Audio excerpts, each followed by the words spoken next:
નાનો અને એટલે જ કીધું છે આપણા શાસ્ત્રમાં લખેલું છે કે આપણે જગત ગુરુ વિશ્વ ગુરુ થઈએ ને એની પાછળનો હેતુ જ આ છે. કૃષ્ણ બંને જગત ગુરુ આપણે એમ કહીએ છીએ એના વિચારો આખા જગતને બાંધે. પણ એને કીધેલું છે કે વસુધૈવ કુટુંબકમ, આ વસુધા આખી પૃથ્વી એ મારું કુટુંબ હોવું જોઈએ. ક્યારે? કારણ કે આપણે ત્યાં સમુદ્ર સેતુ નહીં, સમુદ્રના મોજાની જેમ આપણો સંબંધ જળવાઈ ગયો.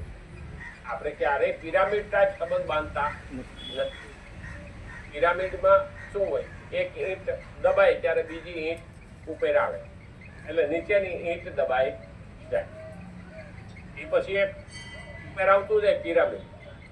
અને સમુદ્રના વમળ મોટું મોજું આવતું હોય અને નાનું મોજું કાંઠા સુધી પહોંચવા માંગતું હોય, પહોંચી શકે નહીં.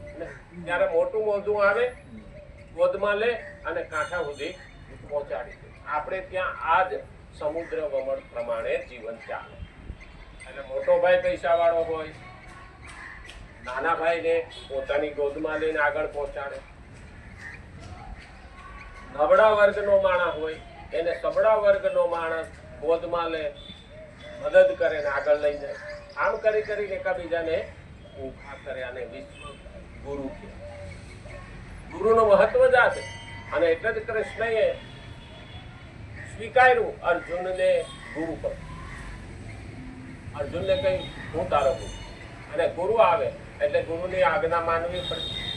અને અહીંયા એટલે ભગવાન કૃષ્ણ એને આજ્ઞા આપે. ત્યાં પછી પેલા આજ્ઞા આપી નથી. એટલે કે છે ભગવાન અર્જુનને જાણે એમ કે છે કે હું તને આ સર્વસ્વ મને અર્પણ કરવાનું કહીને કર્તવ્ય અને કર્મ કરવાની સ્પષ્ટ આજ્ઞા દઈ રહ્યો. ટોપી બેહાડ્યું નથી હો.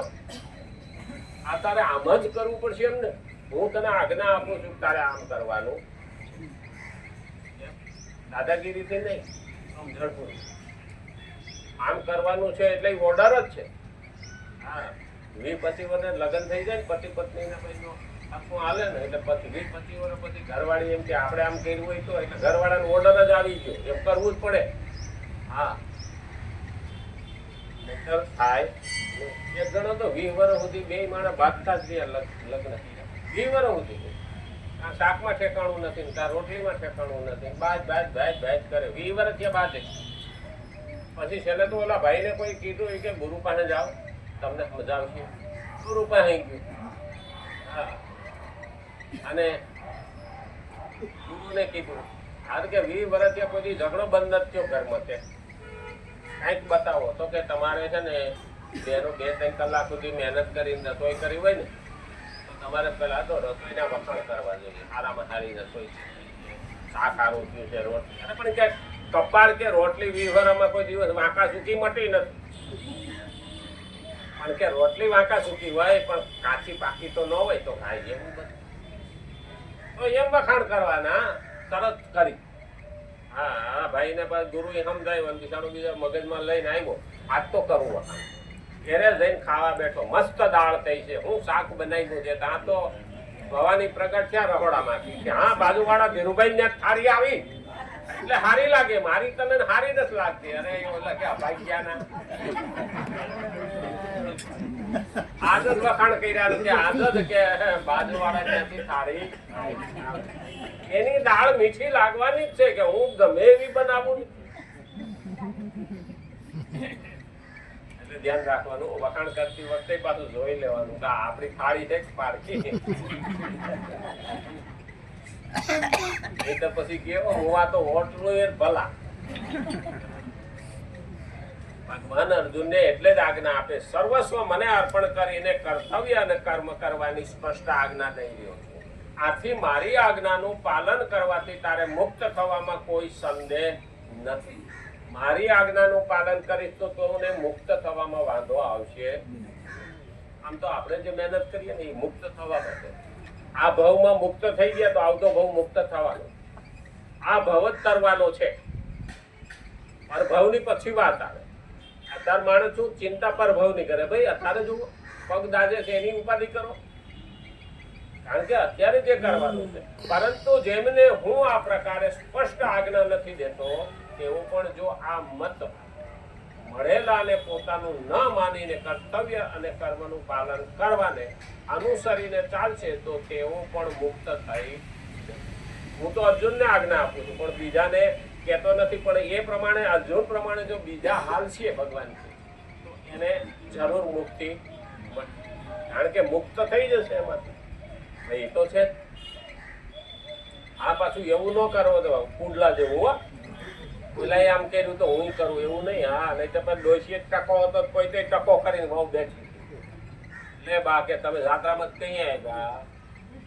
બા નથી, હું છું. એવું ન થાય. એટલે કોઈનું આચરણ જોઈને કોપી કરવી નહીં, સમજીને કરવું. કારણ કે ઘણી વખત બોલો આમ કરે છે તો મારે આમ કરવું જોઈએ. લાંબા વાહે ટૂંકો જાય મારે, નહીં તો માંદો થાય.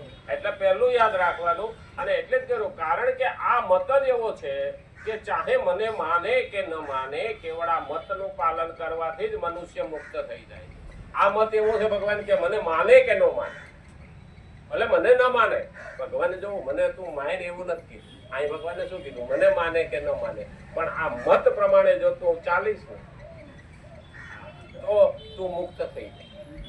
એટલે તો રાક્ષસોને ફાયદો મળે જ છે.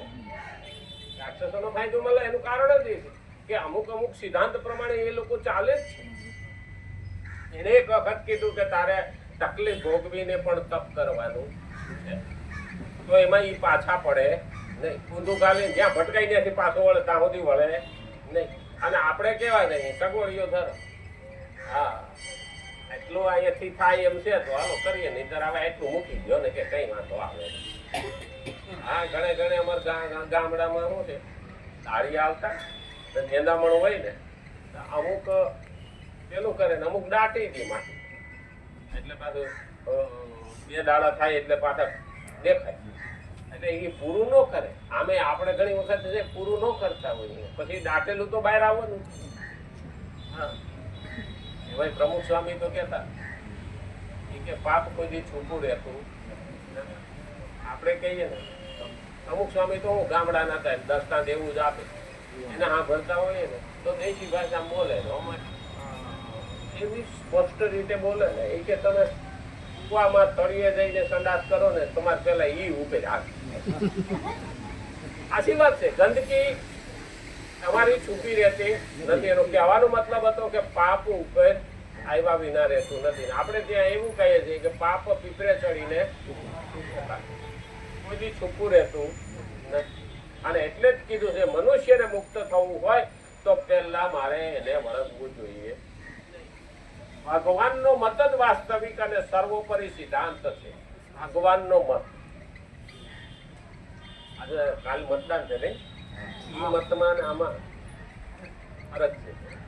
એ મત એટલે મારો સિદ્ધાંત છે કે મારે આને બેહાડવો, અને આ મત એટલે મારા જીવનમાં આ મારે લાવવું. એ મારો સિદ્ધાંત મારા જીવનમાં લાવવાનો અને આમાં વાળાને બેહાડો. એ આપણા મતથી જ બેહવાનો છે. લોકોને પેલા ખબર નથી પડતી મત હું કરવા નાખવા જાવ. એટલે કે નાખીએ તોય ભલે, ન નાખીએ તોય ભલે. જે નહોતા નાખવા જતા ને એમાં હરામખોરો ખાવી ગયા. જે નાખવા નહોતા જતા ને એમાં હરામખોરો ખાવી ગયા હતા. આ વખતે તો બંગાળમાં 93% મતદાન થયું. બોલો, બહુ ઊંચું. આપણા વર્ષ જો 60% પુગાડે તો થાપ હતો રમ નો થાય. હા, બોલા હા 90 લાખ નીકળી. 90 લાખમાં તો 60 લાખ તો બાંગ્લાદેશના આવીને વસાઈ હતા. મમતા બેન એ નીકળી ગયા. કઈક મરેલાના નામ હતા એ નીકળી ગયા. હા, ટકાવારી કરી.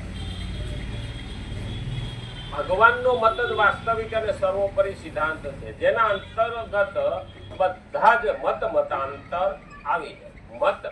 મતાંતર મતનું અંતર બીજાના સિદ્ધાંતમાં આપણા સિદ્ધાંતમાં અંતર આવી જાય. અહીં તો આપણો બધો સિદ્ધાંત એક જ છે. અહીંયા હું કરવા બેસે બધાના મનમાં એક જ છે, ભક્તિ. અને એટલે જ માણસ એક જગ્યાએ ભેગો થાય. એક સિદ્ધાંત છે તો જ એક જગ્યાએ બેસી હકાય, નહીંતર બેહાય નહીં. જેને જેને ભક્તિ અને જ્ઞાનનું પ્યાસ છે એટલા ટાઈમ થાય એટલે એક જગ્યાએ ભેગા થાય. આને શું કહેવાય? સત્સંગ મંડળ. કલયુગે સંઘે શક્તિ મહા. આ સંઘ એવો છે કે એની એકતા જોઈને હરામખોરો ડરી. અત્યારે સનાતનના મંદિરો ઉપર વધારે દર્શન થવા માંડ્યા. તો એ પ્રમાણે આ લોકોનું વર્તન પણ બદલી ગયું. નહીં તો સેક્યુલર કરીને હિન્દુને બાપડો બિચારો કરી નાખ્યો તો બહુમતી આપણી હતી અને આપણે લાતો ખાવાની આવી. 5 વર્ષ સુધી અવાયેલું. હવે ખબર પડી કે હું હિન્દુ છું એનું મને ગર્વ, અને હું સનાતની છું એનું ગર્વ હોવો જોઈએ. માને મારા મા બાપને હું કામે ગાયરો દેવી અને દેતો એને સહનું કામે કરવું.